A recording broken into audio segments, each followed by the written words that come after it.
It's that time of the year again. The time when I'm posting the annual video where I'm talking about what we should do, what we could have done better, and so on and so forth. But wanted to start by saying that I'm grateful to still be able to have these chats with you, even though once in a while life comes at you fast. And with everything that's been happening in the world and with all the conflicts and all the negativity, I think I want to focus today on positive stuff. And why should you listen to this? Maybe you're bored, maybe you don't have something else to do.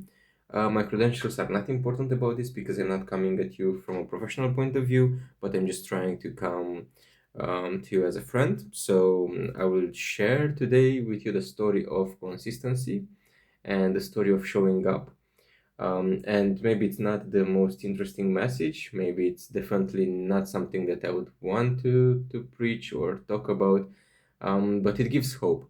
So I think, aside from again everything that I've been doing professionally and career-wise, this is something that I've been doing since 2000, I think 13, but seriously from 2018. And in all those notebooks and agendas that you've seen, I have this thing called a score. So each day I have created the system for myself because at the end of the day, I was feeling anxious. I was feeling not necessarily happy about it. And after, studying psychology and going through it, I understood that I need more structure. So I created a system based on points, and you definitely shouldn't do this for yourself. It's just my way of coping with the craziness of the world, right? So I have been keeping the score rigorously since 2019, and the first year when I started was 2018. But what I wanted to tell you is that there are actually a couple of things. First of all, I can see a constant improvement. So I can read you the basically the score that I'm going to share with you is the percentage of the goals that I had in that year that I obtained, right? So I started 2018, and maybe that was half a year or something. So it's very low. It's 15%. Okay, maybe I had a bad year, but I do remember this discussion that I had a while with a professor of mine, and also with a really big author. We were discussing about the worst years of our lives, right? We're discussing this in the context of the conflict that's ongoing, right? So basically, their point of view that I had to agree with them is it's almost impossible to know. It's the same as with the parable of the son and the father, but I will not go into it.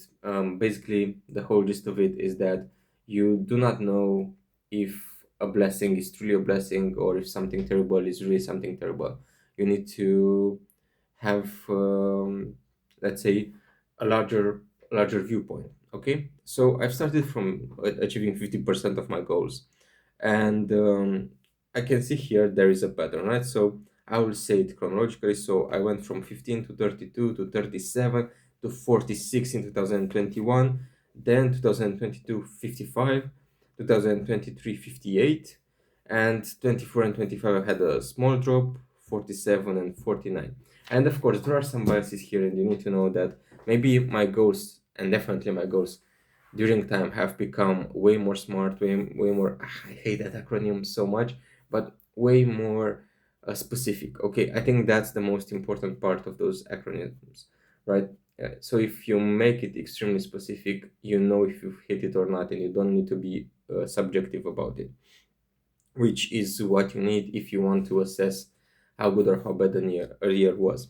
But see, you still have a pattern, right? So you have 2024 and 25, which seem like a personal drop off for me, and I feel that a lot of people feel the same, and especially this year. So again, I'm coming from a position of being grateful to have this conversation, a position of I wouldn't call it necessarily privilege, but of fighting hard for the things that allow me to be in this position to discuss with you. But all things considered, how much of what you're doing is a product of yourself, or how much is determined by everything else.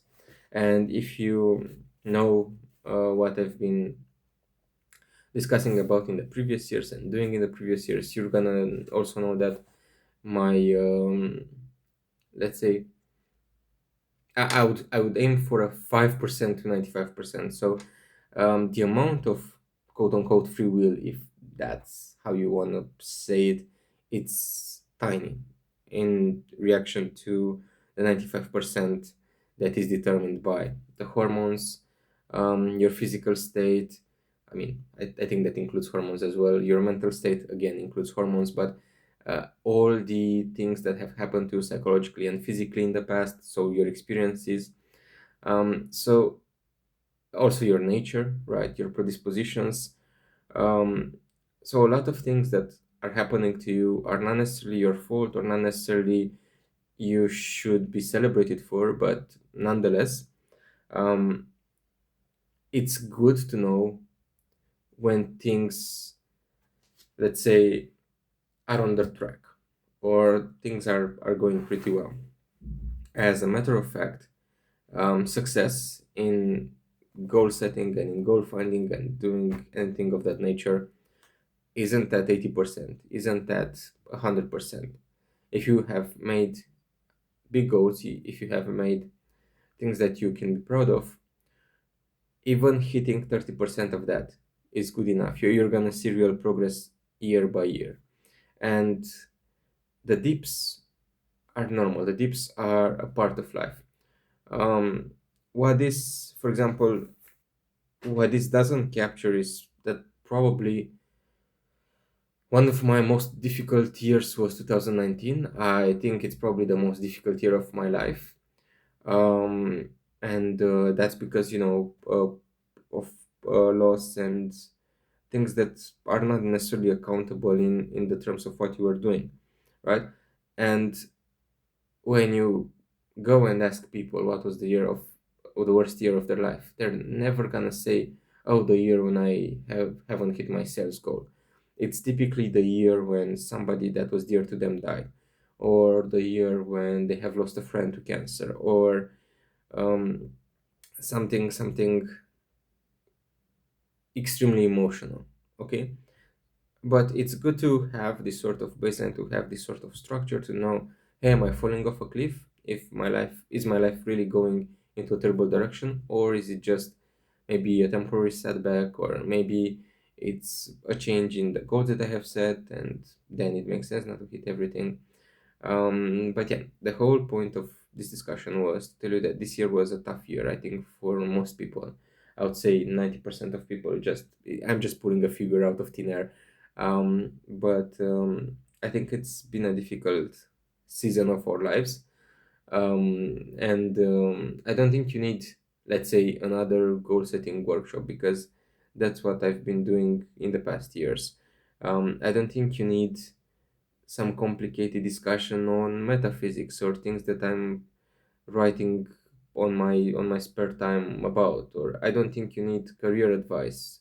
I think right now what the world needs is a bit more patience, a bit more empathy, and a bit more care for each other. And it's very tough. And again, this is a discussion that I've had with friends. It's very tough to want to care for others when you feel that you are not being cared for. So when you feel that there is no reciprocity there, and then you feel that there are only negative things happening, it's a bombardment of negativity and of bad news. You feel like there isn't that much hope. But there is hope in numbers. There is hope in the positive things that have happened this year. There is hope that next year is going to be, well, I don't want to say better, but at least survivable. So if I can leave you with anything in the past year that has happened, I would simply suggest to go for things that are help, like for crutches, for things that make your life easier. There isn't an amount of money. I mean, of course there is, but let's say it like this: there isn't an amount of money that you can put on making your life easier and nicer. And there is beauty, and there are wonderful things in the world, and it's always like our experiences on this earth are so different and so weird. And if you can stop for a second, even if you are in the deepest of the oceans, to think of just the craziness of you being in this place, um, I'll just take that moment. So let's try to find five things, five pieces of advice, and again from a random guy from the internet who just wants, I think, the best for you.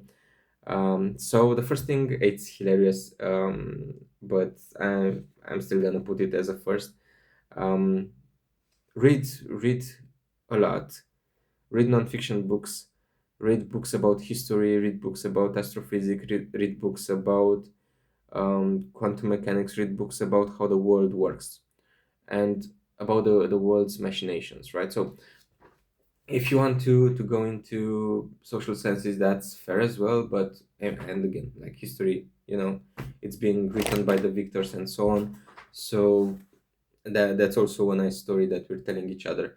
But that aside, like, keep reading things that make you go, oh, this is interesting, this is amazing, because it's gonna help you a lot in the long run. It's gonna make your brain have those dopamine moments that are extremely useful, because the number two that you need to do is to detox a bit from all the craziness that's been happening around you, and also positive and negative things. I think it's been trotted for so many years, and people have been like trumpeting this on and on about social media and how bad it is. Like, please, yeah, just take a step away from it. I myself should do the same. So this is something that I really need to do as well. Um, it's a lot of FOMO there. It's a lot of feeling alone, maybe feelings that you do not want to necessarily experience. But I don't think real connection lies in social media. So less social media would be number two. Number three would also be have systems. I've told you this, I've told you about consistency, but have systems, especially in the financial area. You need systems, um, specifically in periods where there is economic uncertainty, as it is right now. I'm not sure if, I mean, I'm not the right person to speak about those things. I'm not a financial advisor, and I can also not advise on anything financial related due to my let's say line of work. But I want to tell you that you need to know where your money are going. I think it's basic. It's like the thing that you are listening in every sort of basic podcast, right? Like, know where your money are going. But it's so important to have a plan, to know it's not a monthly, because everybody's talking about a monthly thing. You need to have the full picture. Like, if you have a credit, for example, look at the whole duration of that credit. Look at what you are paying for it in terms of oh my god, I don't remember the English word for it, but the interest, right? In terms of the interest, right? Look how it is compounded. Look if you can pay anything earlier than possible, or look how you can refinance that credit. Look at different methods in which you can be financially stable. For to be mentally stable, you also need exercise. And I would say that's self-explanatory. I fell off a cliff a bit this year in terms of number five, which is gonna be also the weight and what you're eating. So you cannot outrun a bad diet. Okay, so four and five are extremely important, and the more that you go into the later years of your life, I mean, I'm not 40, but we are heading there. The more that you are doing things for your body, for your own, the more you're gonna feel that you can take the day with more calmness and with a sense of, let's say, gratitude that you have finished the toughest thing. For me, the toughest thing in every day would be to work out, and then if I finish this in the morning, then anything else that I do is just a bonus. And speaking about bonuses, calmness is contagious. Like if you can remain calm, that's such a nice gift, man. Especially when everybody's shouting around. I'm tired of ideologies and ideologues and people just pushing agendas. I just want to live in the woods, to be fair. It's the reason why I haven't posted, honestly, at all. I'm sick. I'm sick of everything. I'm sick of the world. I'm sick of social media. I'm sick of anything, but I still care about anybody who's willing to listen to this. And I do care about my friends and about the true connections, which is the second bonus, right? Make sure to take care of those connections, right? Because sometimes you need to be the one that's following up, that's pushing for the connection. For me, it's not natural. For me, what's natural is to work, to produce like notebooks, to read books, to you know slay the corporate dragons and so on. But at the end of the day, nothing compares with a glass of beer with some really good friends and or a nice lunch in the family where you maybe had disputes in the past, but now you can look at each other and not hate each other and just have a nice conversation, which is not on politics, please, or anything that's stressful. So yeah, and maybe the last bonus, because we've already um, passed so much time with this video. It's not empathy for empathy's sake, but it's trying to understand that whatever a person does, it's not because they're evil or you are bad or something there happens and they want the worst for you. It's just they're, as I was saying, they are determined to do that things from all the things that they have experienced and from all that they are and so on. So if you find a person who does things that affect you negatively, just stay away from them. That's the best piece of advice that I can give you, because you're not gonna change, you're not gonna do anything with that person. It's only gonna drag you down, and you also don't have to try to educate them. It's a mistake that I've done so many times in the past. Um, but you, it's stupid to have this ego mania thing that you are better than somebody, because you're not. So all the forms of living, they're valid in their own form and with their own experiences and what they are. You, if you were in their position, you would do the same as they are. So if you don't like what somebody is doing, or you don't like them as a person, or you don't like anything about it, just avoid that person. For them, they're all of the organisms on this planet. They're trying their best to survive, to reproduce, and to make their genes prosper in the future. It's not like in the selfish gene, but it's very close around it. There are selfless acts and so on, but still, what you need to know is that nobody is doing harm for harm's sake. Even like the worst wars that are ongoing right now, it's because those twisted minds that are leading, they are looking at things from a position which we don't understand. Like the regular person wouldn't even understand how you would think that killing so many civilians and so many people makes sense in order for some big idea of a larger country. Like that's something asinine, or like economics, or like resources. Like most people would not even think in that way. So honestly, if you cannot do any something about things, the best thing to do is to focus on the things that you can do stuff about. And don't forget um, to remember that there are positive things in the world and not everything is doom and gloom. um, and I think you'll be fine. Probably we're gonna hear each other at the end of next year, if I decide to post this. But until then, I'm wishing you all the best. If you're hate watching, I love you as well. um, you cannot move through this life without having a few haters, to be fair. So I love you as well. I just want you to stay away from me and me to stay away from you, just from the top of my heart. Just please live your lives. You are great in your own way, but please stay away from me. And I will do the same. And other than that, just hope that you're having some time off, time to recharge, time to do what you enjoy, time to do your hobbies. And I'll talk to you next year. See ya.